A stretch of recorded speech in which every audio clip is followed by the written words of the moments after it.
നമസ്കാരം, travel with Anjali റോക്കാണ്. എൻ്റെ നാടായ തൃശ്ശൂരിലെ വളരെ പ്രത്യേകതകൾ നിറഞ്ഞ അതിപുരാതനായ ക്ഷേത്രത്തിലോട്ടാണ് ഞാൻ പോകുന്നത്. ചാവക്കാടിനടുത്ത് മുല്ലശ്ശേരിയിലാണ് ഈ ക്ഷേത്രം ഉള്ളത്. അപ്പോൾ വലിയൊരു തലയുയർത്തി നിൽക്കുന്ന ഒരു ഗോപുരം നിങ്ങളെ സ്വാഗതം ചെയ്യുന്നതായിട്ട് കാണാം. ഇവിടെ നിന്ന് സ്റ്റെപ്പ് കയറി കഴിഞ്ഞ് കഴിഞ്ഞാൽ നിങ്ങൾക്ക് ഇത് നേരെ കാണുന്നതാണ് ക്ഷേത്രം. വാഹനങ്ങളായിട്ട് വരികയാണെങ്കിൽ ഇതിൽ കൂടെ പോകാൻ പറ്റില്ല. സ്റ്റെപ്പ് ഇതിൻ്റെ റൈറ്റ് സൈഡ് തന്നെ പോയി കഴിഞ്ഞ് കഴിഞ്ഞാൽ നിങ്ങൾക്ക് ഈ കാണുന്ന ഭാഗത്ത് വാഹനങ്ങൾ പാർക്ക് ചെയ്യാവുന്നതാണ്. ഇപ്പം കാഞ്ഞാണി റൂട്ടിൽ പോകുന്നുണ്ടെങ്കിൽ ഗുരുവായൂർ തൃപ്രയാറൊക്കെ കാഞ്ഞാണി റൂട്ടിൽ പോകുന്നുണ്ടെങ്കിൽ തീർച്ചയായിട്ടും ഈ ക്ഷേത്രത്തിൽ കാരണം മുല്ലശ്ശേരിയിലാണ് ഈ ക്ഷേത്രം ഉള്ളത്. തൃശ്ശൂർ വടക്കുന്നാഥ ക്ഷേത്രത്തിൽ നിന്ന് 22 കിലോമീറ്ററും ഗുരുവായൂരിൽ നിന്ന് 9 കിലോമീറ്ററാണുള്ളത്.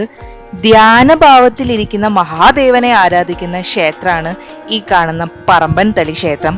പാർവതി ദേവി ഇല്ല എന്നതും മക്കളായ ഗണപതിക്കും സുബ്രഹ്മണ്യനും തുല്യ പ്രാധാന്യമുള്ള ശിവപ്രതിഷ്ഠ എന്നതും ഇവിടുത്തെ ഒരു പ്രത്യേകതയാണ് കേട്ടോ. അതുകൊണ്ട് തന്നെ ശിവരാത്രിക്കൊപ്പം 10 സെറ്റ് കാവടിയായിട്ട് തന്നെ ഇറങ്ങുന്ന ഷഷ്ടിയും ഇവിടുത്തെ ഉത്സവ നാളുകളിൽ 10 സെറ്റ് കാവടി ഇറങ്ങാറുണ്ട്. അപ്പം അതൊക്കെ ഇവിടുത്തെ പ്രത്യേകതകളാണ്. അതിഗംഭീരമായ ക്ഷേത്രം എന്ന് തന്നെ പറയാം. ഞാനൊരു മഴക്കാല സമയത്താണ് വന്നത്. പുറത്തുനിന്ന് കാണുമ്പോൾ 2 ബലിക്കല്ലുകൾ കാണാം. ഈ നേരെ കാണുന്നത് മഹാദേവന്റെയും ആ വലത്തെ വശത്തുള്ളത് സുബ്രഹ്മണ്യ സ്വാമിയുടെയാണ്. മറ്റു ക്ഷേത്രങ്ങളിൽ നിന്ന് വ്യത്യസ്തമായിട്ടുള്ള ആകൃതിയിലാണ് ഇത് പണി കഴിപ്പിച്ചിരിക്കുന്നത്. അപ്പൊ ആദ്യം കണ്ട മഹാദേവന് അഭിമുഖമായിട്ടുള്ളതിന് 8 അടി ഉയരാണുള്ളത് ആ ബലിക്കല്ലിന്. പിന്നെ ക്ഷേത്രത്തെ പറ്റി പറയുകയാണെങ്കിൽ ക്ഷേത്രത്തിന്റെ ചില ഭാഗങ്ങൾ കാണുമ്പോൾ നമുക്ക് വടക്കുന്നാഥ ക്ഷേത്രമായിട്ട് സാമ്യം തോന്നാം. ഉയരത്തിൽ പണി കഴിപ്പിച്ചിട്ടുള്ള ശ്രീകോവിലാണ്. ശ്രീകോവിലോട്ട് ഈ കാണുന്നതാണ് ശ്രീകോവിലിന്റെ ഭാഗം. അവിടേക്ക് കയറണമെങ്കിൽ ഇതിൻ്റെ ഉള്ളിൽ കയറി കഴിഞ്ഞ് കഴിഞ്ഞാൽ 21 പടി കയറണം. അവിടെ നിന്ന് എത്തുമ്പോൾ 6 അടി ഉയരത്തിലാണ് ആ ശിവവിഗ്രഹം ഉള്ളത്. 7 നൂറ്റാണ്ടോളം പഴക്കമുണ്ടെന്നാണ് പറയുന്നത്. അതുകൊണ്ട് തന്നെ ക്ഷേത്രത്തിലെ പൂജാരിക്കൊക്കെ എഴുന്നേറ്റ് നിന്നിട്ട് പൂജിക്കേണ്ടി വരും മിക്കപ്പോഴും. അതൊക്കെയാണ് ഈ ക്ഷേത്രത്തിന്റെ പ്രത്യേകതകൾ ഉള്ളത്. ഉള്ളിലത്തെ വീഡിയോ ഷൂട്ടേജ് എടുത്തില്ല, അങ്ങനെ എടുക്കാറില്ല ഉള്ളിലത്തെ.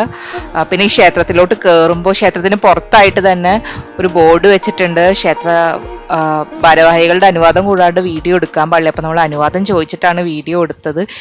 ഒരു പക്ഷേ ഫോട്ടോഷൂട്ട് അങ്ങനെയൊക്കെ വരുന്നുണ്ടെങ്കിൽ തീർച്ചയായിട്ടും അങ്ങനെ അനുവാദം ചോദിക്കാം. ഈ കാണുന്ന ഭാഗത്താണ് ബ്രഹ്മരക്ഷസും നാഗാരാധനയൊക്കെയുള്ള ഭാഗമാണ്. അതിൻ്റെ ഉള്ളിലോട്ട് പോയിട്ട് ഞാൻ ഷൂട്ടേജ് എടുത്തില്ല. പക്ഷെ ഭയങ്കര ശക്തിയുള്ള ബ്രഹ്മരക്ഷസാണെന്നാണ് പറയുന്നത്. നാഗാരാധനയ്ക്കും പ്രശസ്തമാണ്. ഭൂമിദോഷം മാറ്റാനായിട്ട് പായസ പൂജ ഇവിടെ നടത്താറുണ്ട്. അപ്പൊ കിഴക്കോട്ട് ദർശനമുള്ള വളരെ ശക്തി സ്വരൂപമാണെന്ന് പറയുന്നുണ്ട് ബ്രഹ്മരക്ഷസിന്. ഒരുപാട് പൂജകളുണ്ട്. പിന്നെ മഹാദേവന്, പിന്നെ മാടത്തിലപ്പൻ എന്നൊരു സങ്കല്പത്തിലാണ് കേട്ടോ ഇവിടെ മഹാദേവനുള്ളത്. അതായത് പടിഞ്ഞാറോട്ട് ദർശനമായിട്ട് മഹാദേവനും സുബ്രഹ്മണ്യ സ്വാമിയും കാണാം, വടക്കോട്ട് ഗണപതിയും കാണാം. കൊടിമരമില്ല. എൻ്റെ മുന്നത്തെ വീഡിയോയിൽ വളരെ പ്രാധാന്യമുള്ള കേരളത്തിലെ ശിവക്ഷേത്രങ്ങളെ പറ്റി ഞാൻ പറഞ്ഞിരുന്നു. കാണാത്തവർ അതുകൂടി കാണാം. വീഡിയോ ഇഷ്ടപ്പെട്ടാൽ തീർച്ചയായിട്ടും സപ്പോർട്ട് ചെയ്യണേ, അഭിപ്രായങ്ങൾ കമന്റ് ചെയ്യണേ. ഇപ്പോൾ ശ്രീകോവിൽ ഉയരത്തിൽ പണിതിട്ടുള്ള ശിവവിഗ്രഹമുള്ള ക്ഷേത്രങ്ങളെ പറ്റി പറഞ്ഞിരുന്നു ഞാൻ കുറേ വീഡിയോയിൽ. തളിപ്പറമ്പ് രാജരാജേശ്വര ക്ഷേത്രം, വൈക്കം മഹാദേവ ക്ഷേത്രമൊക്കെ അതിൽ പെടും. അപ്പൊ അതിൽ നിന്ന് വ്യത്യസ്തമായിട്ട് ഇതും ഉയരത്തിലുള്ള ശ്രീകോവിലാണെങ്കിലും അതിൽ നിന്ന് വ്യത്യസ്തമായിട്ടുള്ളത് ഇവിടെ മാടത്തിലപ്പന് ആയിട്ടാണ് ഇവിടെ മഹാദേവനെ ആരാധിക്കുന്നത്. അതിലും അത്രയും ഉയരത്തില് ഒരു ആരാധനാ സങ്കല്പങ്ങൾ തന്നെ വ്യത്യാസമുണ്ട്. ഞാൻ എൻ്റെ മുന്നത്തെ വീഡിയോയിൽ എൻ്റെ ചാനലിൽ ഇട്ടുണ്ടായിരുന്നു. തൃശ്ശൂർ ജില്ലയിലെ തന്നെ മറ്റൊരു മഹാദേവ ക്ഷേത്രമായ പെരുവനം ക്ഷേത്രത്തെ പറ്റി. അതേ മാടത്തിലപ്പൻ സങ്കല്പം തന്നെയാണ് ഇവിടെയും. അതായത് ഈ ഒരു മാടത്തിലപ്പൻ എന്ന സങ്കല്പത്തിന്റെ ഒരു ഇതിവൃത്തം എന്ന് പറയുന്നത് ഒരു ഋഷി വൃക്ഷത്തിന് മുകളിൽ നിന്ന് ആരാധിച്ചുകൊണ്ടതാണെന്നും പറയപ്പെടുന്നുണ്ട്. പരശുരാമനാൽ സൃഷ്ടിക്കപ്പെട്ട 108 ശിവക്ഷേത്രങ്ങളിൽ ഒന്നാണ്. പണ്ട് ഈ ക്ഷേത്രം 21 ബ്രാഹ്മണ ഇല്ലങ്ങളുടെ ആയിരുന്നു. പിന്നീട് ഇത് അഴുവാഞ്ചേരി തമ്പ്രാക്കൾ വകയായി. ഇന്ന് അവരുടെ ദേവസ്വം വക വരുന്ന 18 ക്ഷേത്രങ്ങളിൽ ഒന്നാണ് ഈ ക്ഷേത്രം വരുന്നത്. ഒരുപാട് പൂജകളുണ്ട്. അപ്പോൾ നിങ്ങൾ തീർച്ചയായിട്ടും ഗുരുവായൂർ തൃപ്രയാർ റൂട്ടിൽ വരുന്നുണ്ടെങ്കിൽ തീർച്ചയായിട്ടും ഇവിടെ കയറാൻ നോക്കുക. നമുക്ക് പല ക്ഷേത്രം കാണുമ്പോൾ ഒരു ഭാഗത്തു നിന്ന് വടക്കുന്നാഥ ക്ഷേത്രവും പിന്നെ പെരുവനം മഹാദേവ ക്ഷേത്രം കണ്ടിട്ടുള്ളവരാണെങ്കിൽ അതിൻ്റെ ഉള്ളിൽ കയറുമ്പോൾ ആ പടിക്കെട്ടുകൾ ശ്രീകോവിലോട്ട് പോകാൻ തന്നെ ഉള്ളിൽ വീണ്ടും പടിക്കെട്ടുകൾ കാണാം. അങ്ങനെ ഉയരത്തിലാണ്, ഒരു മാടത്തിലപ്പനായിട്ടാണ് പ്രതിഷ്ഠിച്ചിരിക്കുന്നത്. അതേ സങ്കല്പത്തിൽ തന്നെയാണ് പെരുവനം മഹാദേവ ക്ഷേത്രത്തിലും തൊഴുക. അതിൻ്റെ മുന്നത്തെ വീഡിയോയിൽ ഇട്ടിട്ടുണ്ട്, തീർച്ചയായിട്ടും കാണാം.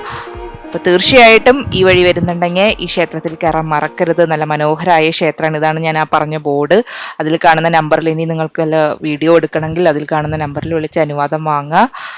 അപ്പോൾ ക്ഷേത്രത്തിൻ്റെ അതേ ആചാരങ്ങളോടുകൂടി തന്നെ ക്ഷേത്രത്തിൽ വന്ന് തൊഴുക. അപ്പം എല്ലാവരും സുഖമായിട്ടിരിക്കുന്നു എന്ന് കരുതുന്നു. ഇതുപോലെ വ്യത്യസ്തമായ ക്ഷേത്രങ്ങളുടെ വിശേഷങ്ങളായിട്ട് ഞാൻ വരുന്നതായിരിക്കും.